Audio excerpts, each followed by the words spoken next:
देखिए, आपको मैं एक बहुत ज़रूरी बात बता रहा हूँ। अभी देखो हर किसी का कोई भी हो, चाहे वो छोटे तबके का हो, मिडिल क्लास का हो या हाई क्लास का हो, सबका एक ही है, लग्ज़री लाइफ़, लग्ज़री जीवन। क्या होता है ये लग्ज़री? हाँ, लग्ज़री का मतलब क्या होता है? सुख सुविधाएँ और क्या है? समझिए ना?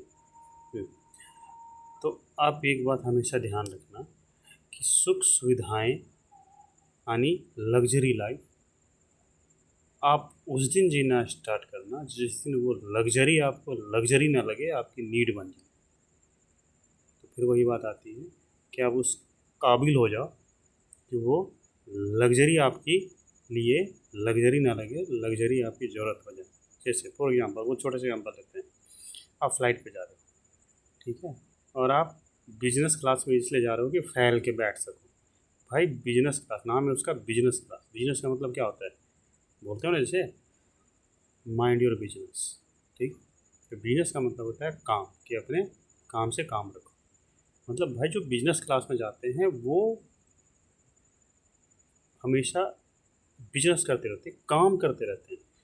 वो ये देखते हैं कि हमारे लिए यदि 3 घंटे का फ्लाइट है तो वो 3 घंटा भी हमें काम करना है, ठीक है, जो इकोनॉमिक क्लास में बैठ करके नहीं किया जा सकता। ये नहीं कि बाप के पैसे से अयाशी कर रहे हो, बाप देने को तैयार है, ठीक है, या फिर आप दिखावे में चले गए, है ना?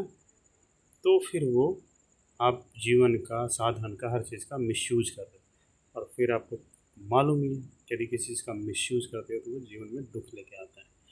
समझ गए? आपको मालूम नहीं होता है, और जब एक बार होता है दुख तो अगली उम्मीद में रहता हो कि अगली बार सुख मिलेगा, अगली बार सुख मिलेगा। नहीं मिलता है भाई, ठीक है? सुख तो कभी मिलता ही नहीं है। यदि मिलेगा तो आनंद, और नहीं मिलेगा तो सिर्फ दुख ही दुख मिलेगा। और आपको पता ही है, आनंद एक ही चीज़ से मिलता है कि सार्थक काम, समय का सार्थक उपयोग से मिलता है। आई होप की बात आप समझने की कोशिश करेंगे। इसीलिए बोला जाता है कि you should live life on need rather than greed. समझ गया? आई होप आप समझ गए।